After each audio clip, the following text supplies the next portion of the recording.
What's going on, guys? So here's something a little bit different on my channel. I want to show you guys some of the differences between a Class 8 tractor versus my truck over there, which is a Class 3 Ford F450.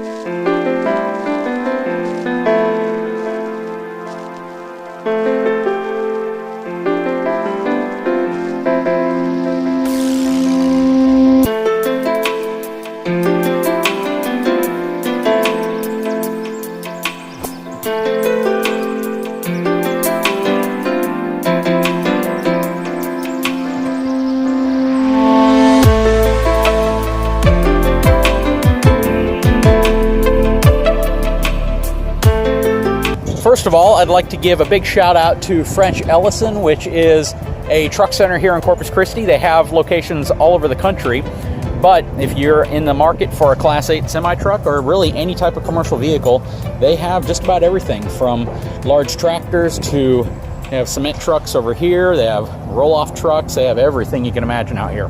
And this is the brand new 2018 Anthem series from Mack.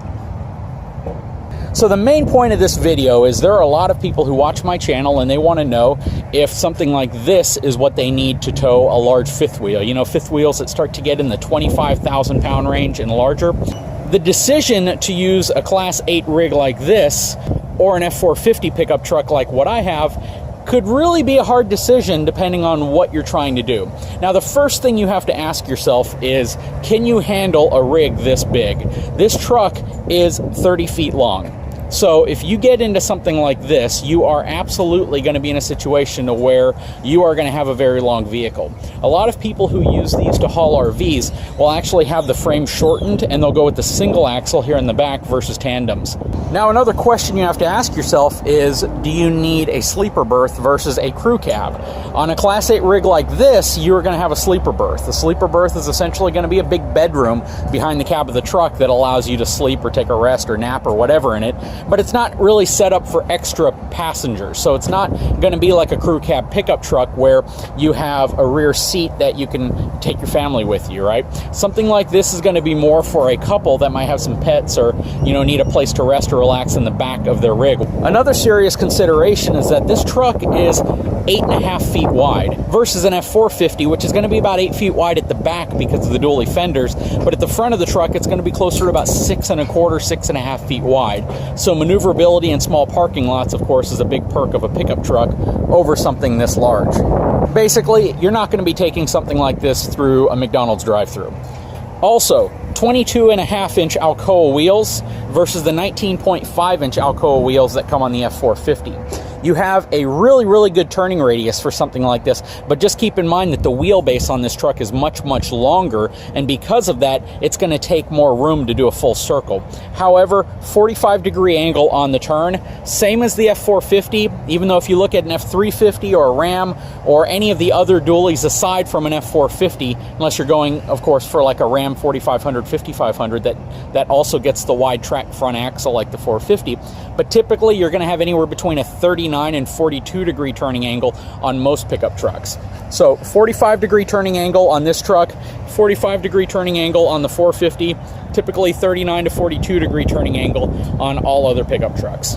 The frame on this truck is going to be open C-channel front to back, straight rail frame. So these frame rails are completely straight and they go completely under the cab all the way to the very front of the truck. And they can actually be removed in the event that they need to be serviced or there's something major that happens. It's not a small process to do it, but if they do need to be removed, it is something that can be accomplished on a truck like this. Of course, if you look at the F450, it's going to have fully boxed frame. Ford moved away from an open C-channel frame with the 2017 generation of the Super Duty. Most manufacturers have gone with the fully boxed frame for the last several years. In terms of which frame is better, so when it comes to pin weight, when it comes to the amount of weight that rests over the back of this truck, it is significantly greater than the type of weight that you can rest over the back of a pickup truck. So naturally, on a rig this size, you're going to have air suspension as well as air brakes. On a pickup truck, you're going to have leaf-sprung suspension with the ability to add air suspension to it, or in some cases actually replace the system. But from the factory, Ford and GM are going to have leaf-sprung. Ram has leaf-sprung with the option for factory-installed airbags. But nothing compared to what you're going to get on a Class 8 rig like this. Now that is simply a massive drive shaft and transmission.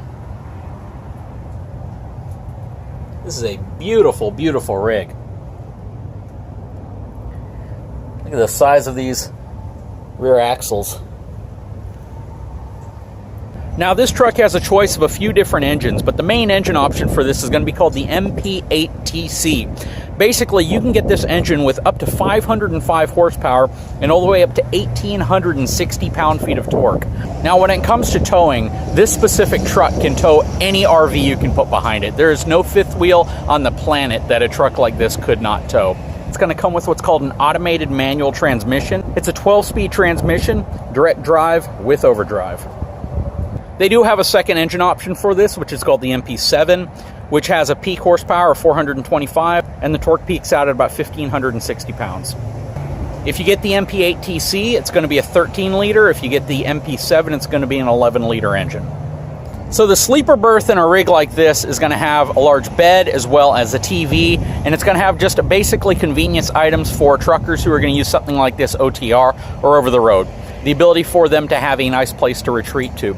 It also has access panels for different types of convenience features that you may have at truck stops and rest stops.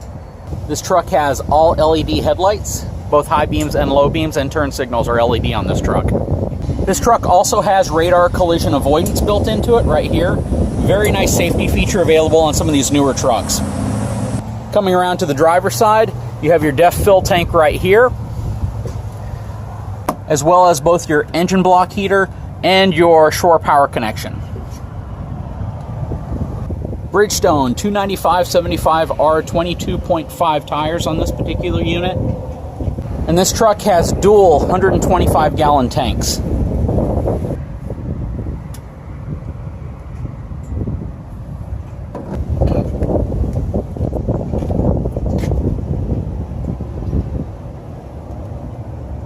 So guys, I hope you enjoyed this brief overview of mainly exterior features of both of these trucks and some of the differentiators. Next time you see me out here, I'm going to be going for a test drive in this truck.